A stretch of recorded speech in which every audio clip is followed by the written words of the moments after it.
Gandhidham cyber crime police સ્ટેશનની દમદાર કામગીરી 182 કરોડના રાષ્ટ્રીય સાયબર ફ્રોડ રેકેટને ચિત કરી કાયદાનો ડંકો વગાડ્યો.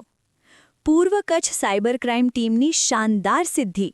ટેકનિકલ સર્વેલન્સથી 81 ખાતાઓના જાળને તોડી 182 કરોડની હેરફેરનો ભાંડો ફોડ્યો.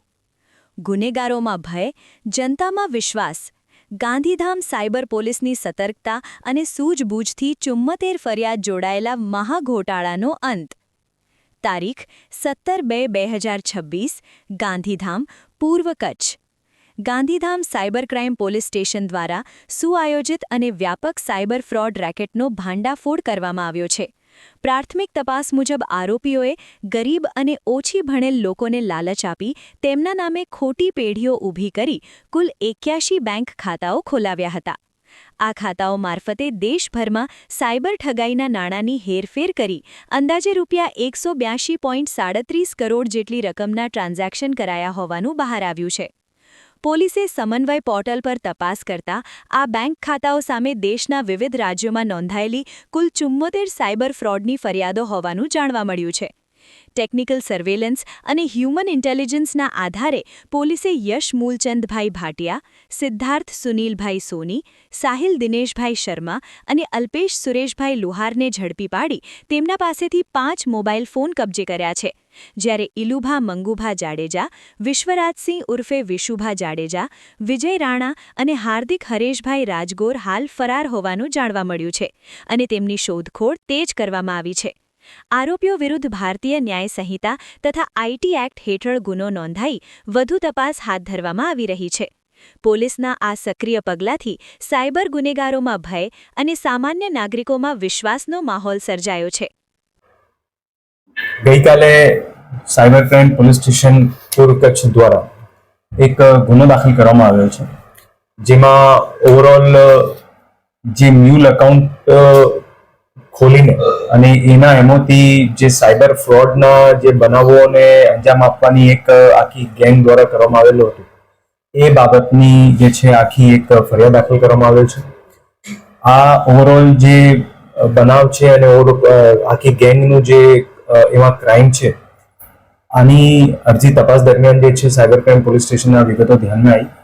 એના પછી માનનીય બોર્ડર રેન્જ શ્રી સાહેબ દ્વારા આમાં ઝીણવટભરી તપાસ કરવાની જે સૂચનાઓ મળેલ હતી, એ અનુસંધાને જે છે આ ઓવરઓલ જે આખી જે ગેંગનું ઓપરેશન હતું, એમાં 81 જેટલા જે બેંક એકાઉન્ટ છે એ આ લોકોના અલગ અલગ જે ગરીબ માણસો હોય જેમને લોભ લાલચ આપીને જે બેંક એકાઉન્ટ ખોલાવેલા હતા, એ 81 બેંક એકાઉન્ટના વિગતો પણ ધ્યાને આવેલી.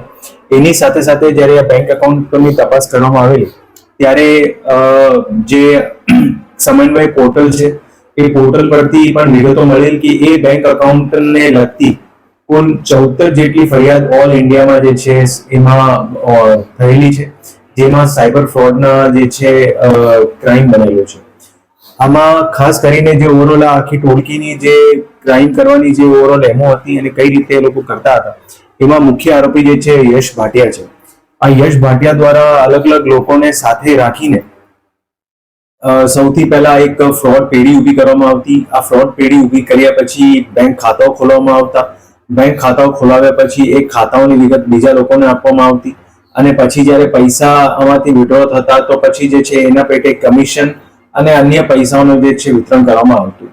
આ ઓવરઓલ જે બનાવ જે ગુનો દાખલ કરવામાં આવ્યો છે, એમાં અત્યારે 8 આરોપીઓનો ગુનો દાખલ કરવામાં આવ્યો છે, જેમાં પોલીસ દ્વારા 4 આરોપીઓને ધરપકડ કરવામાં આવેલી છે, જેમાં સૌથી મુખ્ય જે છે યશ ભાટિયા, એમને પણ પકડી પાડવામાં આવ્યું છે.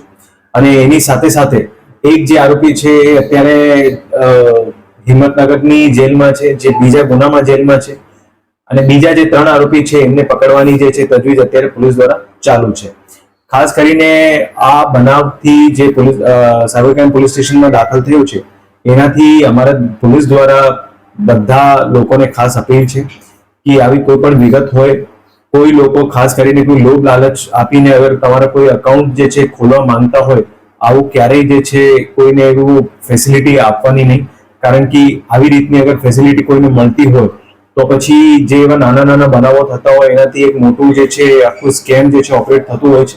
અને આ ઓવરઓલ જે તપાસ જે છે એ તપાસમાં અત્યારે પણ જે છે અમુક વિગતો જે ધ્યાને આવી રહી છે, એમાં જે પૈસા અને જ્યાંથી ક્રાઇમ થતું હતું એમાં આપણે ભારત દેશના અલગ અલગ રાજ્યોમાંથી જે છે આખું આ નેટવર્ક જે છે એમાં ઉદ્ભવ થતું હતું, જેમાં વેસ્ટ બેંગોલ, તમિલનાડુ, દિલ્હી, હરિયાણા, ઉત્તર પ્રદેશ એ ત્યાંથી પણ જે છે અલગ અલગ રીતે આ ટોળકી દ્વારા જે છે બીજા લોકોના સાથે રાખીને આમાં આ આખી ક્રાઇમ કરવામાં આવતું હતું. આની તપાસ જે છે અત્યારે સાયબર ક્રાઇમ પીઆઈ દ્વારા કરવામાં આવી રહી છે અને આગળમાં જે છે આરોપીઓની રિમાન્ડની પણ તજવીજ ચાલુમાં છે.